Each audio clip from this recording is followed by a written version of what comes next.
देंगे एक अद्भुत और रहस्यमयी यात्रा पर, नागा साधुओं की जीवन गाथा और उनकी दिव्य उपस्थिति के पीछे छिपे गूढ़ रहस्यों की ओर। ये वे साधु हैं जिनकी छवि मात्र ही रोमांच से भर देती है।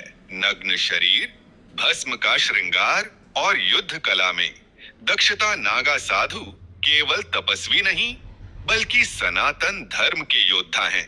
नागा साधु सनातन परंपरा के संरक्षक माने जाते हैं। ये हिंदू धर्म के विभिन्न अखाड़ों से जुड़े होते हैं, जो भक्ति और युद्ध कला का अनूठा संगम है। कहते हैं, जब धर्म पर संकट आता है, तो नागा साधु अपने तप और बलिदान से धर्म की रक्षा करते हैं। नग्न रहना उनके संन्यास और भौतिक सुखों से मुक्ति का प्रतीक है। कुंभ मेले में नागा साधुओं की महिमा। प्रयागराज, हरिद्वार, उज्जैन और नासिक में लगने वाले कुंभ मेले का मुख्य आकर्षण नागा साधु होते हैं। संगम के पवित्र जल में स्नान करते हुए उनकी दिव्य शोभा मन को मंत्रमुग्ध कर देती है। जब वे एक साथ हर हर महादेव के जयघोष के साथ स्नान करते हैं, तो लगता है जैसे स्वर्ग से देवता स्वयं पृथ्वी पर उतर आए हों। नागा साधु केवल ध्यान और तप में निपुण नहीं होते, बल्कि ये महान योद्धा भी हैं। कुंभ मेले में वे अपनी युद्ध कला का प्रदर्शन करते हैं। अस्त्र शस्त्रों का उपयोग,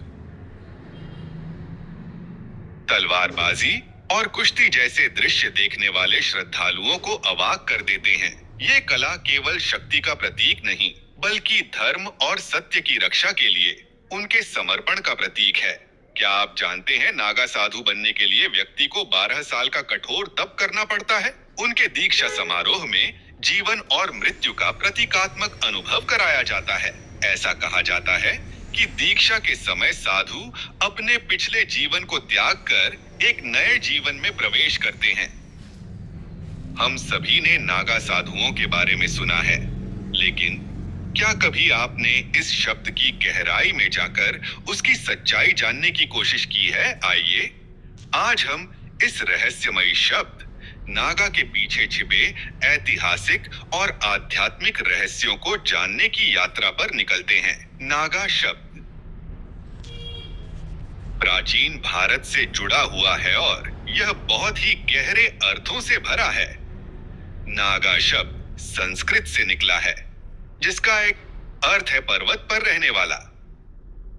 पर्वतों की ऊंचाई और रहस्य को दर्शाने के लिए यह शब्द इस्तेमाल किया गया। अगर आप सोचें तो पर्वतों की तरह ही नागा साधु भी जीवन के ऊंचे और गहरे सिद्धांतों को समझने वाले होते हैं। भारतीय समाज में नागा शब्द का प्रचलन बहुत पुराना है। यहाँ नागवंश, नागा जाति और दशनामी संप्रदाय का उल्लेख मिलता है। देश में ही एक राज्य भी है जिसका नाम नागा है, और नागा एक प्रमुख जनजाति भी मानी जाती है। मगर यही नहीं, नागा शब्द हमारे धार्मिक और आध्यात्मिक इतिहास में भी बहुत महत्वपूर्ण भूमिका निभाता है। नागा शब्द का संबंध भगवान शिव के शैव पंथ से भी है।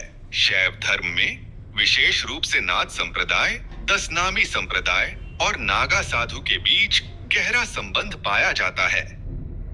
इन साधुओं का जीवन भक्ति, तप और युद्ध कला के अद्भुत मिश्रण से भरा होता है। अब यदि हम नागा शब्द के विभिन्न अर्थों की बात करें, तो एक अर्थ है नग्न रहना, लेकिन यह केवल एक पक्ष है।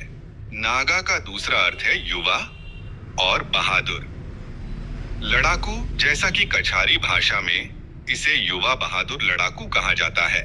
तो यह जरूरी नहीं कि नागा का मतलब सिर्फ नग्न रहना ही हो।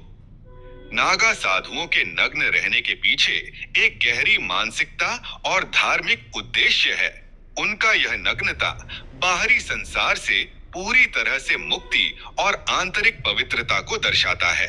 बड़ी सी वे यह मानते हैं कि शरीर केवल एक साधन है और आत्मा ही असली महत्व रखती है। नागा पर्वत श्रेणी भी है, और यह पर्वतों का एक ऐसा समूह है जो हमारे देश के अद्भुत भूगोल का हिस्सा है। यह पर्वत जैसे नागा साधु सच्चाई, शक्ति और तप के प्रतीक माने जाते हैं। नागा शब्द और इसके विभिन्न रूप हमें यह सिखाते हैं कि जीवन केवल भौतिक रूप से नहीं, बल्कि आंतरिक बल और संयम के साथ जीने का नाम है। नागा साधु हमें यह प्रेरणा देते हैं कि हमें बाहरी रूप रंग से परे अपने भीतर की शक्ति और तप की ओर ध्यान केंद्रित करना चाहिए।